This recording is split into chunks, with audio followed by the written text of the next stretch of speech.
Is the Republican Party truly beyond saving, or is that just another overblown media headline meant to spark outrage?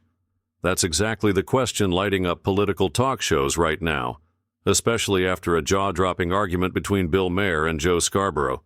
One claimed the GOP is done for good, the other fired back, challenging whether it's really the party that's unsalvageable or if the problem runs far deeper. Welcome to a story that's more than just a war of words.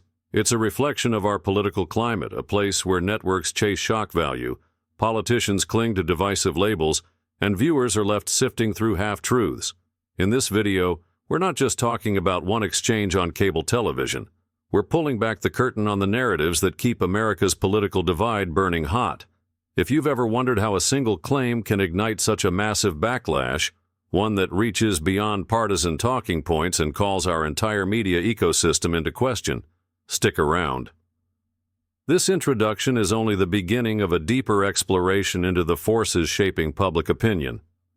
We'll dive into the viral accusations, the shaky defenses, and the explosive truths that left one of these pundits stumbling for a comeback. So get ready to question everything, because once we unpack the real story behind that sensational, unsavable label, you might start to wonder who's really shaping what you believe and why are they so determined to steer the conversation in one direction. Let's jump into the first fiery moment that triggered this entire debate and see what it reveals about the battle lines drawn between media powerhouses, political loyalties, and the quest to claim the final word. It all started with one incendiary statement, Joe Scarborough proclaiming in front of millions that the Republican Party was officially past the point of no return. This wasn't just a casual remark. He spoke with such finality that many viewers were left asking, is there really no way back? Enter Bill Maher, never one to tiptoe around a charged debate. The moment he heard Scarborough's sweeping declaration, Maher challenged it head-on. The tension that followed was immediate. No polite banter, no careful pleasantries, just two seasoned media figures going toe-to-toe over the very soul of American politics. What made this exchange so explosive was how quickly it escalated from a typical panel discussion to an all-out verbal tug-of-war. Scarborough tried doubling down, painting a bleak future for the GOP if it stays under the influence of certain high-profile leaders. Yet every time he pushed that narrative, Maher fired back, arguing that what Scarborough perceived as the downfall of a party might instead be a wake-up call for an entire nation. Viewers could sense that neither man was willing to concede an inch. Some might say that Scarborough was determined to ring the alarm bells, warning that the GOP couldn't reinvent itself unless it shed old baggage. Maher, however, wasn't ready to grant that label of unsavable so easily, especially not without questioning the motives behind such a dire pronouncement. In mere moments, this once routine conversation had the intensity of a championship showdown. Pundits often clash on TV, but something about this confrontation felt more personal. Both Scarborough and Maher have spent decades framing narratives, and here they were, openly debating whether one of America's most influential political institutions was beyond redemption, or if the real crisis was the way media figures spin sensational stories. And that, of course, was just round one, because as you'll see, the deeper this confrontation went, the more it revealed about the shifting balance of power in politics, and how some media voices might be pushing that balance over the edge.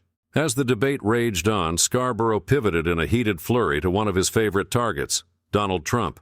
With an almost frantic energy, he rattled off a series of explosive claims, allegations of threatening political rivals, vilifying critics, and flirting with authoritarian rhetoric. It wasn't just a mild critique. It was a full-blown tirade that left no room for subtlety or restraint. To Scarborough, these accusations weren't mere theories. He framed them as near certainties, a dire warning about what happens when a party, in his words, gets hijacked by an extreme figure.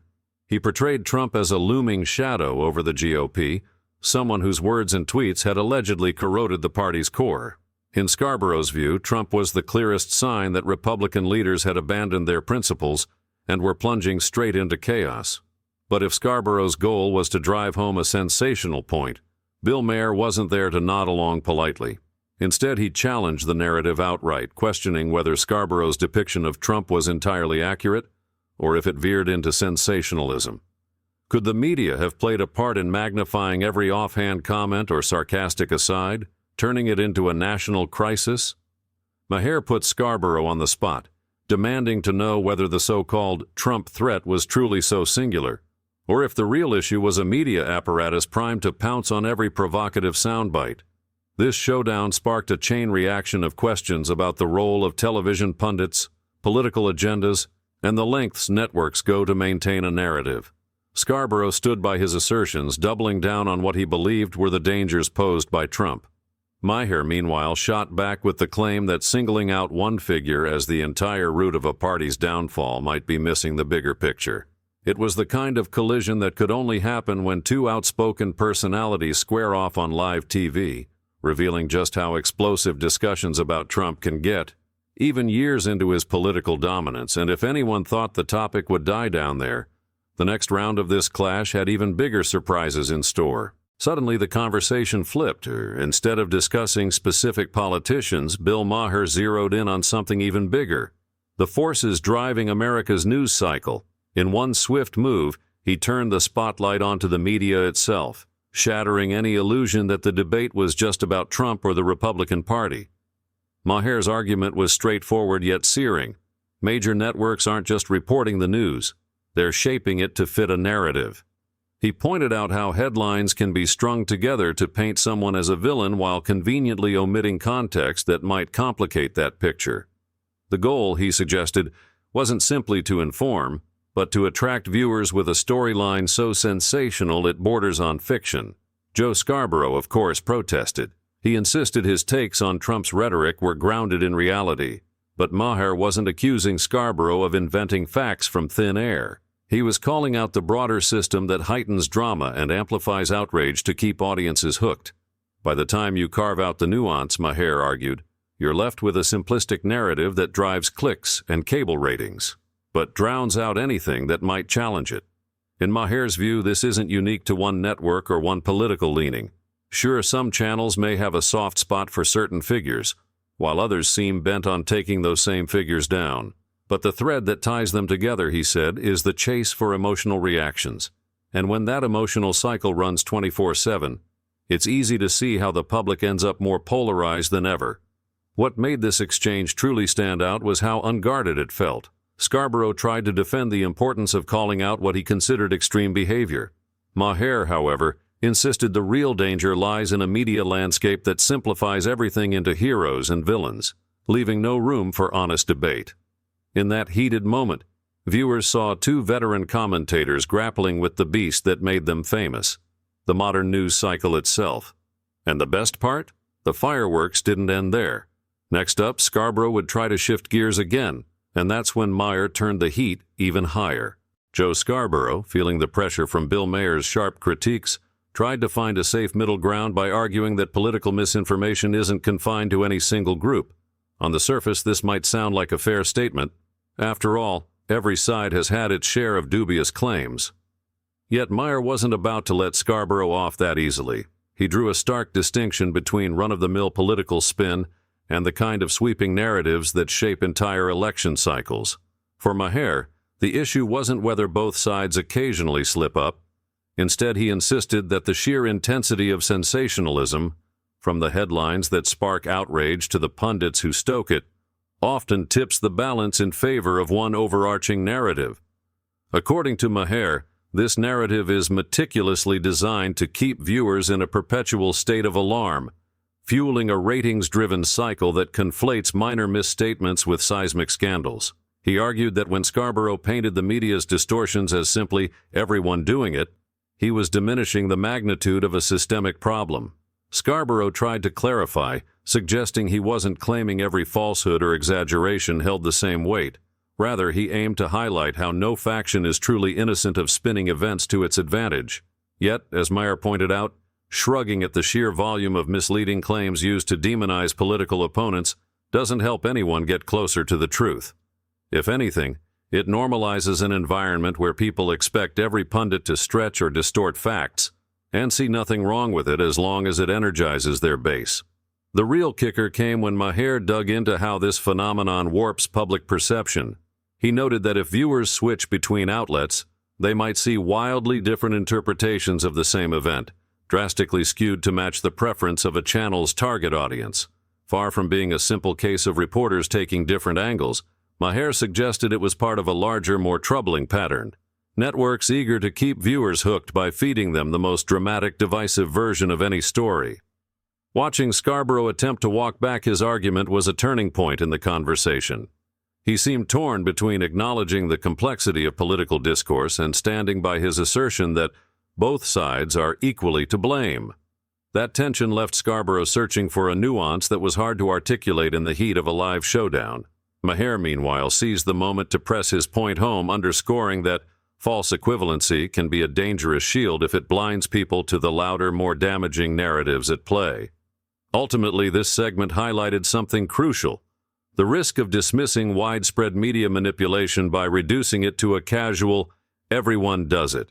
The casual viewer might walk away thinking misinformation is just an unavoidable part of politics, rather than a serious challenge to honest dialogue. Maher's rebuttal carried a simple but powerful message: not all misinformation is created equal, and grouping it under one neutral umbrella only allows major players to continue shaping the conversation behind the scenes. By the time this argument wound down, the audience had seen two veteran commentators wrestle with a core question: how do you talk about misinformation without watering down the urgent need to fix it? Scarborough's effort to distribute blame evenly might have been an attempt at fairness, but Maher's relentless pushback made it clear that surface-level acknowledgement won't solve a problem that's deeply woven into the fabric of modern political coverage. Sixth, wokeness on trial. It was only a matter of time before the conversation shifted from raw politics to the cultural battleground known as wokeness. Bill Maher, never one to shy away from controversial topics, launched straight into the subject by questioning whether the Democratic Party had let a once marginal ideology take center stage. He argued that what started as a push for fair representation and sensitivity, ideals most people could support, had evolved into a rigid code of conduct that often relies on moral purity tests. Now anyone who fails to say precisely the right words at precisely the right time faces social exile. Joe Scarborough, clearly uneasy with the conversation's turn, tried to steer the focus back to the importance of recognizing real-world injustices. He maintained that acknowledging deep-rooted issues like systemic discrimination is vital for genuine progress. Yet Maher's point wasn't about denying history or current inequities. He stressed that unyielding demands on language and beliefs were creating an atmosphere of fear, one where public figures and average citizens alike could be canceled for small missteps, or simply not keeping up with the constantly shifting rules of acceptable discourse. From Maher's perspective, the consequences stretch beyond individual gaffes. In his view, an entire generation of liberal thinkers is being taught to prize self-righteousness over compromise, making it nearly impossible to have nuanced discussions about policy, housing, education, healthcare, topics that demand careful thought, can get sidelined by fierce debates over phrasing, pronoun usage, or symbolic gestures. Maher suggested that when the left becomes fixated on these micro-battles, it loses sight of the broader, bread-and-butter issues that decide elections. He challenged Scarborough to see wokeness not as a benign call for respect, but as a broader shift in priorities that risks alienating moderate voters and turning vital swing states red. Scarborough, for his part, tried to highlight the positive side of what many call woke culture. He pointed out that movements to recognize racial injustice, expand LGBTQ+ rights, and promote inclusivity have forced long overdue conversations. According to Scarborough, to dismiss these as mere wokeness trivializes real suffering and stalls the momentum for reforms. Yet he conceded that some activists may push the envelope so far that they crowd out practical discussions on legislation and inadvertently create a one-size-fits-all moral code. The tension grew more pronounced as Maher recounted examples of individuals who found themselves ostracized by their own allies for minor lapses in political correctness. He invoked scenarios where good faith questions or even comedic commentary turned into social media firestorms, damaging reputations overnight. Scarborough acknowledged these incidents but insisted they're the exception rather than the rule. Maher countered that in today's hyper-connected digital age, those exceptions tend to dominate national headlines, giving the public the impression that the entire Democratic Party is becoming synonymous with this brand of moralistic fervor. By the end of this extended back and forth, both men had laid bare the cultural tug-of-war currently raging within progressive circles. Maher saw the new wave of wokeness as a self-inflicted wound weakening Democrats at a time when they need unity the most. Scarborough, while wary of extremes, remained optimistic that the movement's core ideals, fairness, empathy, and social justice, could be harnessed constructively if the loudest voices tempered their zeal. What was clear from their exchange, however, is that wokeness isn't just a passing headline. It's an ongoing struggle over the very identity of the left, and its reverberations show no sign of fading anytime soon.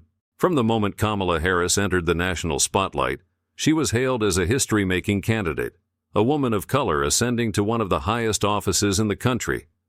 For many Democrats, she represented the kind of forward momentum they'd been clamoring for, someone who could stand toe-to-toe with the political old guard and usher in an era of fresh perspectives. Yet in Bill Maher's view, Harris's historic position doesn't automatically shield her from scrutiny, especially when concerns about extreme policy stances and public perception are on the line. During the exchange, Maher argued that much of the electorate still isn't fully convinced about where Harris stands on critical issues. Beyond the general talking points on healthcare, economic equity, and social justice, there's a lingering question of how far she's willing to tilt toward the party's most progressive voices. Critics say she hasn't effectively distanced herself from the woke faction, leaving moderates worried she might prioritize symbolic gestures over practical solutions. Maher pointed out that voters in swing districts often react poorly to rhetoric they view as heavy on moral grandstanding and light on real-world impact. If Harris is seen as an emblem of those talking points, it could be an uphill climb to win over centrists and independents. Joe Scarborough stepped in to defend Harris, praising her for highlighting disparities in the justice system and advocating for historically marginalized communities. He noted her background as a prosecutor, which on paper should appeal to law and order voters. Yet ironically, some believe she's positioned herself too far to the left on law enforcement issues in recent years. Scarborough insisted her record is more nuanced than partisan soundbites suggest, pointing out that Harris has at times taken flack from progressives who felt she was too tough in her prosecutorial role. But, as Maher retorted, the problem isn't always what a politician has done, it's how these actions get framed. And Harris often finds herself portrayed as the face of a far-left movement, whether she claims that label or not. Underlying this entire discussion was a broader anxiety about the Democratic Party's ability to unify a diverse base. Harris has passionate supporters who see her as a champion of progressive reform, but there's also a segment of Democrats who privately worry that her perceived alignment with more radical ideas could be a liability. Maher likened it to a balancing act. In trying to address the demands of vocal activists, Harris risks alienating moderate Democrats, as well as those much-coveted suburban swing voters. If the public narrative around her stays rooted in culture war debates, transgender athletes, policing reforms, or aggressive climate policies, it may overshadow any success she's had pushing more mainstream initiatives. Then there's the question of her role in future elections. Maher suggested that should Harris become the standard-bearer for the Democratic Party, Republicans would waste no time labeling her as too extreme, leveraging every controversial quote or policy detail as evidence. Even if the facts are more complicated, the perception battle in modern politics is relentless. In such a charged environment, Maher believed, Harris has yet to carve out a distinct identity that resonates beyond the party faithful. Scarborough tried to flip the script, arguing that labeling Harris as a liability ignores the very real enthusiasm she generates among younger voters and minority communities. In his view, politicians like Harris have energized a part of the electorate that often feels sidelined. Yet Maher maintained that excitement alone doesn't translate to broad-based support, especially when the voting public has a wide spectrum of concerns. People in Middle America might value job security, inflation control, and straightforward public safety measures more than symbolic gestures, and if they associate Harris with a political brand that feels disconnected from those priorities, it won't matter how historic her candidacy is. Ultimately, the Kamala Harris problem boiled down to one question: how does a politician maintain credibility with both progressive activists and middle-ground voters without appearing to pander or abandon core principles? Harris's current image suggests she leans heavily toward progressive circles, But whether that's her true north or a perception created by media narratives remains an open debate. Maher's warning, echoed throughout the conversation, was that if the Democratic Party miscalculates how Harris is perceived, it could pay a steep price come election season, even if, by Scarborough's measure, her policies are far more measured than critics claim. What was clear by the time the segment wrapped up is that Kamala Harris isn't just a candidate, she's a Rorschach test for a party in flux. Enthusiasts see an icon who can accelerate social progress, while skeptics worry she embodies the very excesses that push moderate voters away. And in the high-stakes realm of modern elections, perception can often wield as much power as reality. Digging into the topic of race felt like venturing into even more volatile territory, yet Bill Maher went there without blinking. He acknowledged that America has an undeniable history of systemic racism, one that shaped laws, attitudes, and opportunities for generations. But in his view, the nation doesn't exist in a frozen state from decades past. Laws have changed, activists have marched, and many once routine injustices are now called out and penalized. To pretend none of that progress ever happened is to ignore the very real strides made by civil rights leaders and everyday citizens alike. On the other side, Joe Scarborough argued that historical wounds still run deep. He insisted that any attempt to move on from past injustices or declare them no longer relevant ignores people who still experience prejudice daily. Whether it's subtle biases in hiring or disproportionate policing, Scarborough maintained that some forms of discrimination remain rooted in modern life. He accused commentators like Maher of risking complacency, implying that if you emphasize progress too much, you might lull society into thinking the work is done. Maher pushed back by focusing on what he termed the victimhood industry. He spoke of media personalities and social commentators who profit from stoking constant outrage, refusing to acknowledge any sign of improvement. In his eyes, a portion of cable news and social media thrives on never-ending tales of doom and injustice. This persistent alarm can overshadow efforts to address real problems in measured, constructive ways. Maher also noted that when every slight is treated as a crisis, the public grows numb, unsure which issues truly demand urgent action and which are merely fueling the next viral headline. Scarborough, meanwhile, tried to draw a line between refusing to celebrate incremental victories and refusing to ignore glaring inequalities. He argued that calling out genuine injustices isn't about victimhood, it's about accountability. Yet Maher cautioned that unyielding pessimism can create a self-fulfilling prophecy. If society is taught to believe systemic barriers never budge, people may stop trying to push them, assuming there's no point to incremental change. And that, he suggested, is a narrative certain outlets latch onto to keep viewers hooked, a constant drumbeat of dire warnings that keep eyes on the screen and adrenaline pumping. Where they found common ground, oddly enough, was in recognizing that media coverage often focuses on the most incendiary stories. That means a viewer tuning into any given network might only see racial tensions and injustices presented in their most extreme forms, sparking more rage than resolution. Complex solutions rarely make primetime headlines unless there's a heated debate involved. Scarborough lamented that, in this environment, truly discussing solutions can feel secondary to fueling the next big ratings spike. Maher saw it as proof that the perpetual cycle of fear and anger is as much an economic engine as it is a political stance. In the end, neither man managed to fully sway the other. Scarborough doubled down on the need for ongoing, vigilant activism, warning that ignoring discrimination only paves the way for regressive policies. Maher continued pushing for a balanced perspective, one that acknowledges victories as well as failures, rejecting the notion that progress must be underplayed to maintain a sense of urgency. This clash underscored how fraught conversations about race can be, and how easily they become entangled in profit-driven narratives designed to feed indignation. The takeaway was clear. Race, perhaps more than any other topic, reflects just how deeply media framing shapes public perception, and how much effort it takes to have a genuine, solution-focused discussion in a world wired for outrage. As the conversation wore on, Bill Maher turned the spotlight to a topic that has perplexed political insiders for years. Why does Donald Trump continue to wield such extraordinary influence, despite an endless barrage of criticism from pundits and politicians alike? In Maher's view, the reasons run deeper than a mere taste for provocative rhetoric or reality show theatrics.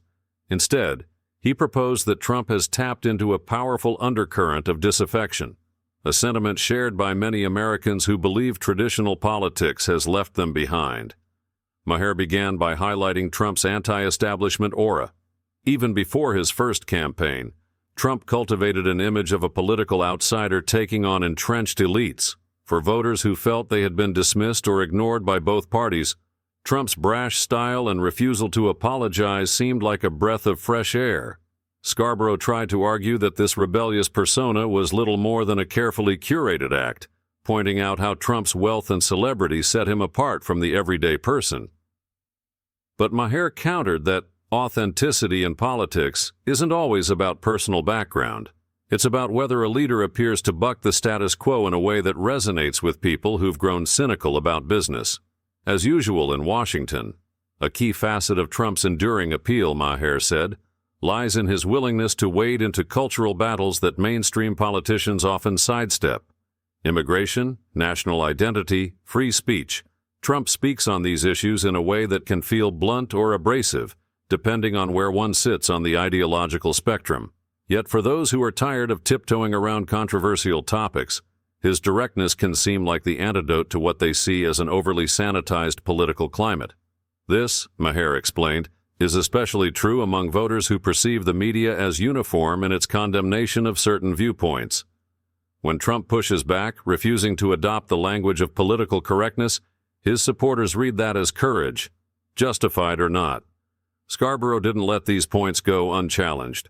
He insisted that Trump's approach often inflames tensions, potentially undermining any serious policy discussions.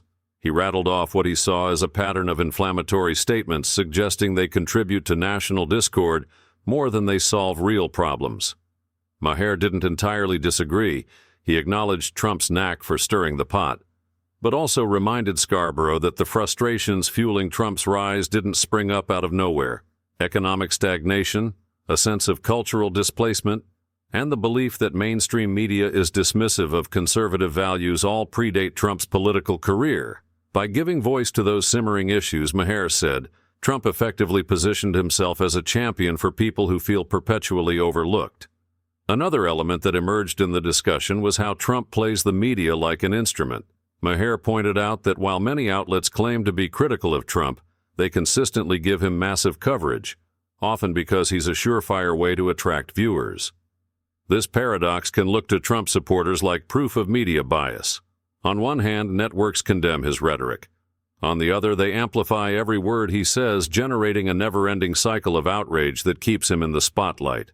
Scarborough conceded that some media platforms, knowingly or not, have become addicted to the ratings bump Trump's controversies provide, a fact that can reinforce his outsider brand even when he's front and center in prime time. Ultimately, the two pundits arrived at something resembling a middle ground. Trump's appeal can't be dismissed simply as a personality cult, nor can it be entirely chalked up to policy disagreements. There's a cultural and emotional dimension at work, one that speaks to deep divides in how Americans see themselves and their country's future.